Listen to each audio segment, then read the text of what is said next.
Hello everyone, and Happy New Year from me, Joe Finn, and FM Partnership. The FM Partnership team are happy and cozy and wrapped up warm indoors, and I'm outside getting my steps in, and it's a nice day. So we're going to start off with 6 top tips to help you get you started with 2026, okay, to help you out with your safety. So the first one is know your biggest risk before the 𝗶𝘂𝐶 do. If you know your risks, you can address them. Okay, identify your top 3 hazards. They're going to be the things that send you for a prosecution or worse. Okay, so then because you've got to think, most prosecutions begin with the obvious risk and nothing was done about it.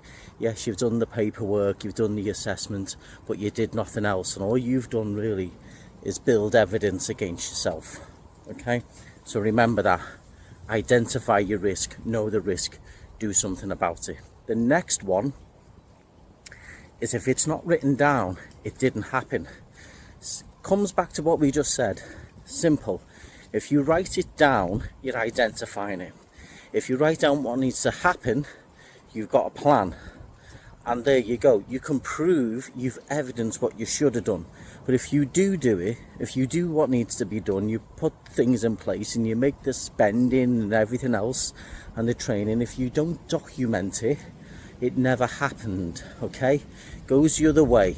You've got to document what you haven't done and needs to be done, because if you don't, it's evidence against you. 𝗶𝘂𝐶 prosecutions tend to be evidence-based, paperwork evidence-based. Okay, and your essentials when it comes to these things is risk assessments, method statements, 𝗀𝗍, which is your control of substances hazardous to health. Then there's your inspections, your training, and your maintenance. Evidence everything you've done. The third one is training isn't a tick box. Okay, it isn't. It's your legal defense. Training is your legal defense. You can prove competency. You can show that people know what they're doing. You know what you're doing. You've identified things and you've moved forward. So think about it. It's a new year. You've got new starters, new goals, new direction, new budgets, new. So renew that training or do new training. But think about it. Prosecutions tend to come because of lack of confidence, lack of competence, and lack of skill. They're the things. It's lack of. Okay, lack of. That's what you've got to think of. Poor supervision, poor management, things not being done properly. All comes down to training and evidence. Okay, right. So that's number 3. Number 4, your safety culture. This is important. Your safety culture is measured by what you as the business owner, you as the manager, you as the director, and you as the employee tolerate. Okay, if you accept a shortcut, you're accepting it. If you accept not wearing your PPE or the right PPE, you're accepting it. And also, if you're ignoring near misses, you're accepting it. You're accepting that the safety culture isn't good enough, and you're happy with that. And safety culture is also a key not to get that prosecution, also to keep yourself safe. 5th one, this is a no-brainer. Near misses. Near misses are free lessons. Accidents are costly ones. A near miss, it's a learning method, it's a learning lesson, and it's something you can document, move forward and improve. An accident, you are going to have to spend some money. It could be time, it could be buying a new machine, it could be a new guard, it could be training, it could be a lawsuit, and it could be a prosecution. But why go down that route when simply learn from the near miss? Okay, last one, number 6. Review your duty holders, because accountability has a name. Think about it. When the 𝗶𝘂𝐶 turn up, or someone's making a claim against you turns up, they're looking for a name. Who did what by when? Who did what by when? Who's accountable? Who's responsible? The director, the manager, the supervisor. You can't be nameless and faceless. Someone didn't do something. Someone should have done something and they didn't.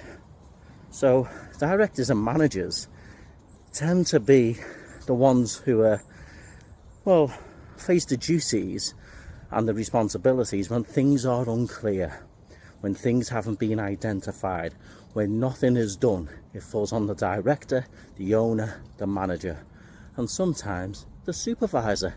So make things clear, give it a face, give it a name, who's doing what by when.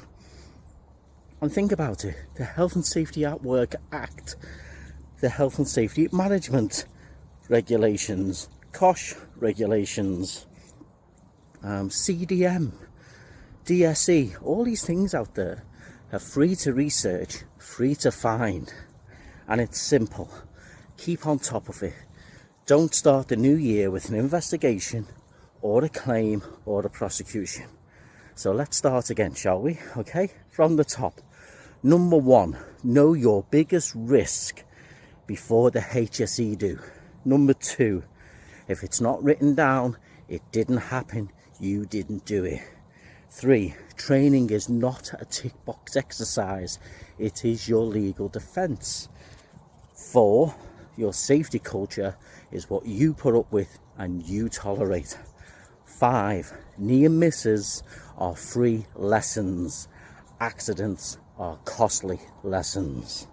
And 6, review your duty holder, because accountability has a name and has a face. But if you're struggling with these things and you would like a free chat, a free review, and just someone to have a brew and a biscuit with and discuss some ideas about making your workplace safer, come to us, because we will keep your safety simplified. Happy New Year, everyone.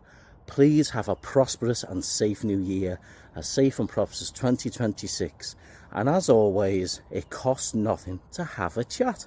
So send an email, make a phone call, or drop a message to us with a simple thing saying GAP, which says you want us to help you fill your gaps.